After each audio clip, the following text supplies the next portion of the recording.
Hi, everybody. Welcome to part 3 of our English colonization module. In our last section, we saw how this demand for tobacco workers contributed to a new form of labor called indentured servitude. Here in part 3, we're going to see the evolution of labor systems, particularly over the second half of the 1600s. In our last clip, we learned that Virginia was a really unhealthy place to be, and so this was a big problem for indentured servants. And I think you can see that here in the chart. This is a chart showing the population growth in the Chesapeake region, starting in 1607 and going all the way up to 1700. So each one of these bars represents a 10-year period. The yellow bars represents the white population, and the orange bars represent the Black population. And you can see here from the chart that the population is hardly growing at all until about mid-century. That's because people are dying from disease and from Native American warfare. Really, the only way this colony is hanging on at all is from new people immigrating to replace those who have died off. It's not until about 1650 that that starts to change. We still see a very high mortality rate. So for men, your life expectancy is about 40. But it's starting to get a little bit better as people are adjusting to disease and adjusting to the climate. You can also see here in the chart that the Black population is small, but it's growing significantly, particularly by the latter part of the 1600s. I think this chart is indirectly showing us the introduction and the spread of slavery in the Chesapeake. By the end of the 1600s, we're seeing a shift away from indentured servitude and towards African slavery in this region. So in the rest of this section, we're going to talk a little bit about how that transition happens and why it happens at this particular point in time. As you saw in the chart just a second ago, there were very few Blacks in the colony before 1650. Not all of them were slaves. Some of them were indentured and had formal indentured contracts and would gain their freedom at the end of those contracts. Some of them were being treated as slaves for life, and some were free. Slavery was not yet defined along racial lines in the way that it will become later on. The English don't necessarily define themselves as white. They're more likely to define themselves as English or as Christian, or perhaps by their economic status. You know, I'm a gentleman, or I'm an artisan, or a craftsman, or what have you. It was deemed acceptable to enslave non-Christians, you know, perhaps people who were captured in war. And this could include a range of people. This was not necessarily slavery for life. So there were ways to get out of slavery. You could gain your freedom by converting to Christianity or by purchasing your way out of slavery. So the status for Africans and African Americans in Virginia in the first half of the 1600s varied tremendously. Like most white men, most of them were servants, and they had the same kinds of rights and expectations and labor roles that white servants did. In the first half of the 1600s, free Black men had the same rights that free white men did. So they could own property, they could own weapons, they could participate in the legal system, they could own indentured servants of their own, white indentured servants. To give you one example, a man named Anthony Johnson, or he's sometimes called Antonio Johnson. He was an Angolan man who was brought to Virginia in the early 1620s, probably as an indentured servant. By the 1630s, he's gained his freedom, he's gotten married, he's eventually going to acquire 250 acres of land of his own, as well as 4 indentured servants. And one reason that we know about him is because he made use of the legal system, as free men could. But we're going to see that the legal and the social status of Blacks begins changing in the latter half of the century, from 1650 onward. And you can see some of that progression here in the slide. You don't have to remember all of these dates and stuff, but just think about what's happening here and the kind of evolution of this. As early as 1643, Virginia passes a law that says that Black servant women are considered tithable property, so property that can be taxed, whereas white servant women are still being considered household dependents, as people rather than property. So that line's being drawn. In 1662, Virginia passes a law that says that the condition of the child will follow that of its mother. Basically, if the mother is a slave, then that child is also being born into slavery. It's creating a self-perpetuating hereditary system of slavery that's going to be passed from generation to generation to generation. And this is happening very early on. By 1705, Virginia passes a series of laws that do a number of things. For one thing, it creates different punishments for white and black servants. So white servants can no longer be whipped in public, whereas black servants can. It also puts a lot of prohibitions on intermarrying between blacks and whites, because that was something that was going on here in the 1600s. In these 1705 laws, there's a real effort here to drive a wedge between poor whites and blacks, the groups that are most likely to have the most in common economically. There's a real effort here to try to keep these two groups apart. And I think there's a reason why we see this happening at this particular point in time. There's a couple things happening here. For one, there's a growing recognition of racial slavery as a viable and controllable labor form. You know, slavery is a very profitable system in the Caribbean. It was introduced in Carolina, a colony down to the south from the very beginning, and it's been very profitable there as well. I think the other issue that goes along with this is that if slavery is based on being non-Christian and non-English, well, that's a status that can change if, say, someone converts to Christianity or learns English. Racial distinction, though, is a status that doesn't change. And unlike white indentured servants who have a pretty large community that they can kind of disappear into, African servants and slaves can't escape as easily. You know, these are people who have been transported from many different parts of Africa. They have different language traditions, different cultural practices. There's not that community of support that's going to help them when they try to escape. You'll perhaps get a sense of this in your first history lab, which actually deals with colonial advertisements for runaway servants and runaway slaves, and gets you thinking about, well, what can we learn from these kinds of sources, and what does it tell us about the status of labor in the colonial world?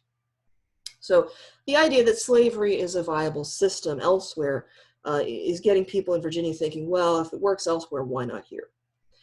I think the other factor that's going on here is that mortality rates are improving across the board. And there's a couple pieces to this. Just from a pure economic standpoint, it makes more economic sense to purchase a slave than a servant as we get into the latter part of the 1600s. You know, let's think about this just from a cold, hard economic standpoint for a second. Let's say that I'm a colonial master and I'm deciding on a labor force. In the first part of the century, when mortality is so bad and people are dying left and right, from an economic standpoint, it makes more sense to invest in indentured servant contracts because these guys are fairly cheap. If this guy dies in 6 months, I've probably gotten my labor's worth out of it, my money's worth out of it. Slaves, though, are really expensive. If that person dies in just a few months, I've lost a major investment. So while mortality is so bad in the early decades of the century, we're more likely to see investment in indentured servants. In the latter half of the century, though, as things are improving, I might rethink this decision. You know, indentured servants are relatively cheap, but these guys are going to gain their freedom in a few years, and I'm not going to be able to control them any longer. I'm going to have to go through this whole process again. Slaves, though, they're more expensive, but I'll be able to control that person's labor for a lot longer. So when mortality improves, I might make a different choice in terms of investing in a labor source. The other factor here is that as mortality is improving, more and more indentured servants are finally surviving to the ends of their contracts. They're gaining their freedom, and they're expecting opportunity because that's the whole reason they came here in the first place. They're expecting to be able to save up money to buy land of their own.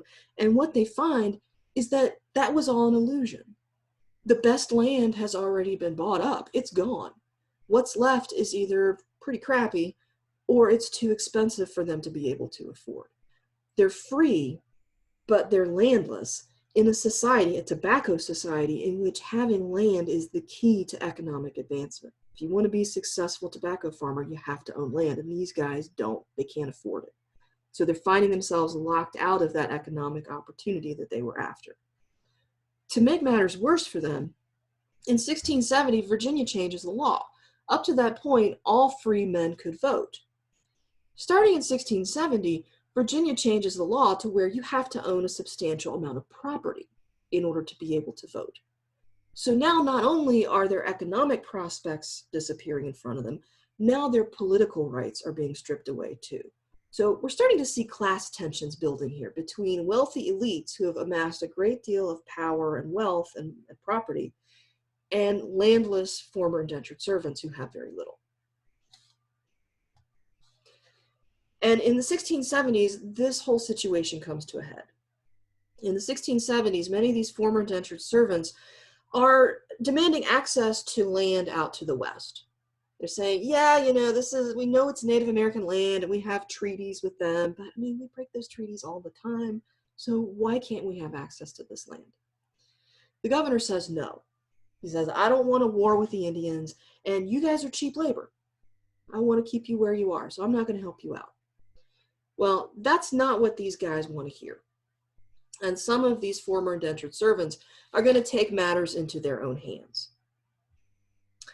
In 1676, a number of these indentured servants, they're led by a guy named Nathaniel Bacon. He's going to deliberately defy the governor.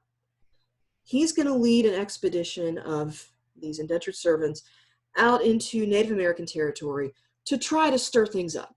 He's going out there to try to provoke the Native Americans into attacking white settlers, because the thinking is, if natives attack white settlers, the government's going to have to do something about it. They can't just stand by and do nothing while settlers are being attacked. They'll have to come in, deal with the Indians, and that will eventually clear the path for us to get that land. Well, the governor has specifically told Bacon, don't go out and stir up trouble with the Native Americans. What does Bacon do? He goes out and stirs up trouble with the Native Americans. The governor's pissed. The governor declares him a rebel. And so this whole thing escalates from a dispute over access to land into an outright civil war between Bacon's forces on the one side and the governor's forces on the other. Bacon is going to gain support for his movement by promising freedom to servants and slaves who join with him. So we see blacks and whites flocking to Bacon's cause here. And this does turn very violent. He's going to attack the Capitol at Jamestown and actually burn the Capitol building to the ground. And then his followers are going to fan out into the countryside where they target some of these wealthy homes and loot and pillage and so forth. So this does become a pretty substantial and pretty violent uprising. Now, ultimately, it's going to fizzle out when Bacon himself dies of malaria unexpectedly. And so without his leadership, this movement kind of falls apart. But even though it ultimately fails, I think Bacon's rebellion does still have some pretty significant consequences. For one thing, just the level of unrest and the level of discontent that Bacon's rebellion demonstrates, it makes the elites in power realize that they need to pay attention to what these poor whites want. They need to find some way to build common ground with them. You especially can't have poor whites and blacks banding together, because there's a real potential there for violent upheaval. So elites in power are going to start to emphasize race as the glue that binds whites together and separates them from blacks. So those racial distinctions are going to start to take on greater and greater importance. Hence those 1705 laws trying to drive that division between poor whites and blacks. And I think probably most importantly, Bacon's rebellion really serves as the catalyst for that shift towards African slavery here in Virginia. The legal status of blacks had been evolving over the second half of the century anyway, moving towards this system of slavery. But Bacon's rebellion is really going to accelerate it. Again, it indicates to the elites in power, wealthy planters, that they need a different, more controllable labor force. These indentured servants, once these guys gain their freedom, they're off rampaging around the countryside. You can't control these guys any longer. Whereas slaves, you can potentially control their labor for life. So I think it's no accident. If we look at the chart here again, in those years right after Bacon's rebellion, that's when we really start to see the slave population growing significantly. If you notice the numbers here, the rate of growth for the Black population is actually greater than that for the white population. More than doubles between 1680 and 1690, almost doubles again between 1690 and 1700. So in the years after Bacon's Rebellion, wealthy elites are increasingly going to look to African slaves as their primary labor source. So essentially, by 1700, white men of all economic statuses, the backgrounds, they have a stake in African slavery. Because no matter how rich or how poor you are, you have some status and some rights that are being systematically denied to another group of people. So in a sense here, freedom and status for whites is becoming predicated in the enslavement of African Americans. And that's something that we see happening very early on. And this is a trend that is only going to continue for the next couple of centuries, a theme that we'll pick up on a little bit later in the term.